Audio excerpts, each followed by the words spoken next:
We've got a quicker show today, but packed with the latest in press freedom, the lying media exposed, and Trump's lawfare crumbling under the feet of the seething deep state. We're also Trump spokesperson Caroline Leavitt called out Jake Tapper's smears against Trump. Watch this. It would take someone 5 minutes to Google Jake Tapper, Donald Trump, to see that Jake Tapper had... I'm going to stop this interview if you continue to attack my colleagues. I would like to talk about Joe Biden and Donald Trump, who you work for. Yes. If you are here to speak on his behalf, I am willing to have this conversation. I am stating facts that your colleagues have stated in the past. Okay. Now, I'm sorry, guys. We're going to come back out to the panel. Caroline, thank you very much for your time. One of the most unprofessional things I've ever seen in media. You are supposed to be serving your audience. You're not supposed to be defending your colleagues. This is just asinine. She let the emotions get the best of her. And for what? She had every right to bring up her criticism there. And again, if she was serving the audience, she would have allowed that and not silenced her guest. Voice for the voiceless, remember? No, they're just all about censorship now. And where was the lie? Caroline was merely pointing out the truth about CNN's bias, but she knew that. So instead of fixing the issue, had victimized her colleague to make Caroline look like the bad guy. And she wrote in Twitter later, quote, "You come on my show, you respect my colleagues. I don't care what side of the aisle you stand on, as my track record clearly shows." We have your track record. These people couldn't possibly be less serious journalists. Her ex-cover photo is her shaking hands with Biden. She's also known to fawn over Biden on social media. Here's just a quick screenshot of a few of her tweets from 2020 provided for us by my next guest, actually. And she's talking about what a rising star Biden is and what a victim he is. No one is fooled by Cassie's performance. It's 2024. We have the receipts, and it was never a secret that Jake Tapper and Dana Bash hate Trump to begin with. In fact, the New York Post published an article documenting CNN's lengthy history of Trump bashing. So if you're going to lie to us, CNN, at least make it a believable lie. Are all these crazy Trump trials winding down? The lawfare has been exposed. There's been delays. Now we've been a SCOTUS ruling that makes one of Trump's cases ripe for appeal. Here to help us break it down and so much more is always entertaining and intelligent attorney Ron Coleman. He's counsel at Dillon Law Group. Welcome to Get Free with Kristi, Leigh. Ron, how are you? Very good, thank you. How are you? Very good. And today we were just going to have to kind of do a rapid fire. You and I like to chat, so we'll have to schedule again and have a longer chat. But today we're going to keep it fast and fun.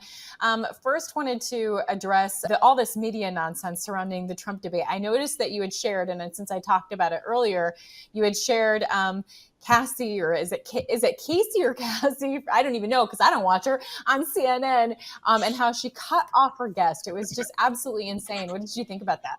It is not surprising that she did it. It's just surprising the utter lack of self-awareness. They know that they're lying to us, and they know that we know that they're lying to us, and they want us to know that we know that they're lying to us.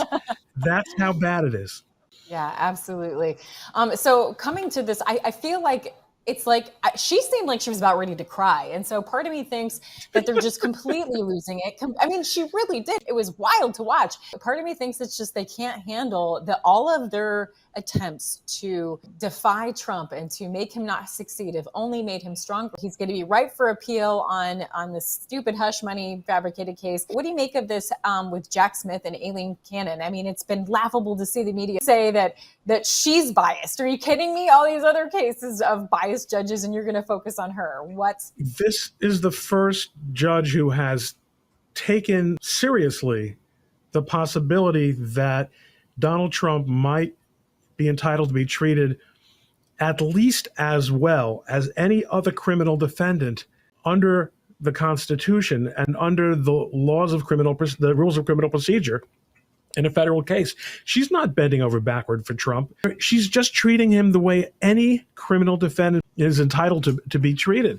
It is absolutely what you said. It's having the opposite effect. This was planned a very, very long time ago. The timing of it was put into place a very long time ago. It isn't going according to plan because God runs the world, not the Democratic National Committee. Let's just go back to when Hillary Clinton had much more atrocious things that she did with her email server, even taking a hammer to it. They said no reasonable prosecutor would go after her, yet it's one case after another with things that they have to make up for Trump. It's brazen. The brazenness is part of the plan. Once you have all the corporate media lined up as they do, you no longer have to worry about hypocrisy. They're not asked hard questions. And there is a solid 30-something% of the country that doesn't care. They vote entirely like automatons. There's a 30% of MAGA that votes like automatons also. The middle is what's in play, and the middle is not being moved the way the Democrats thought they would be moved by the incantation of convicted felon. Because everyone sees how the justice system has been abused. Everyone sees what's happened to the January 6th people. I'm not endorsing any particular action of anyone in the Capitol on January 6th, 2022. I lost my 2020. But no, 21. When you have as many years in the, as I do, that's not the point. The point is people have been explicitly abused by the prosecutors, by the justice system, by the judges, and there's been no accountability for it whatsoever. Judge Cannon is not looking to uproot trees here. She's just conducting a criminal trial the way it's supposed to be conducted, with due consideration for the rights of the accused. Now, obviously, I'm assuming they're going to try to use all these cases in the debate. No doubt Biden will say convicted felon Trump. How do you see that playing out? Any predictions when it comes to this debate? Well, I do think Republicans are making a big mistake in failing to adequately reduce expectations. Whatever the trick is that they do to animate Joe Biden for extended periods of time, they're clearly turbocharging it for this debate.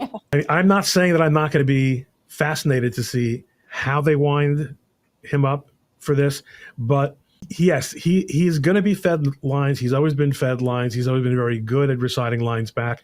And I think the trick will be to goad Trump into saying something really over the top, or say something that's so outrageously offensive that Trump will have to respond in an emotional way. That might be one of the ways of doing it. But if they, just like the convicted felon stuff, I think is not working, I don't see how that's going to work in the debate either. Well, I mean, it's certainly 3 against 1. There's no question. Jake Tapper and Dana Bash have a long history of blatantly showing their hatred of Trump. And then we have this element of them being able to mute the mics. If we saw what Casey, whatever the heck her name is, on CNN did to her guest and literally kicking her off because she didn't like what she was saying, imagine what they're going to do with the mute button. Or just Trump exclusively, right? But beyond that, but if they do that, they're going to make him a victim. They're going to continue to make him a victim. To the extent that he is succeeding at demonstrating how the system is rigged against him, they're only going to reinforce that. Yeah, so it'll be fascinating to see how this is played. Beyond that, I wanted to ask you, because we did mention briefly the hush money trial in New York and how no reasonable prosecutor would have brought that. I mean, Alvin Bragg himself wasn't going to bring it. Then he brought it. Now you have Andrew Cuomo even calling out on the idiocy of this whole thing. They like to say no one is above the law, yet we saw that Alvin Bragg's office just recently dropped all those cases from Columbia University's anti-Israel protest. I mean, it's so predictable at this point. So no one is above the law unless we want them to be because it fits our narrative. What was your reaction to that? I was not surprised. This is where we're at. This is who Alvin Bragg is. He's a political hack.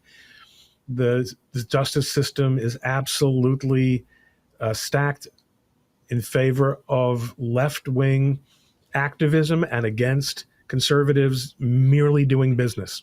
Yeah, absolutely. You're passionate about free speech, and that's a big thing that you talk about on your own podcast. For more on this Missouri versus Biden, which is critical for free speech. This is the case going up against the government's intrusion and collusion with social media companies. What do you see happening with that?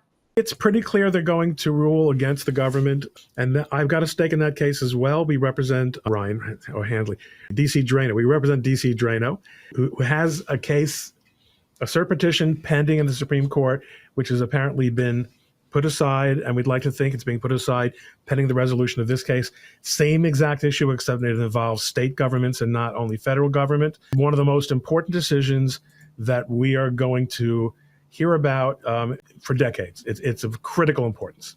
we're going to wait and we're going to check back in with you once we have a decision. I definitely want more time with you. If you want more time with Ron Coleman, then you need to go to roncoleman.com to find more about his podcast and all of the amazing things he's doing.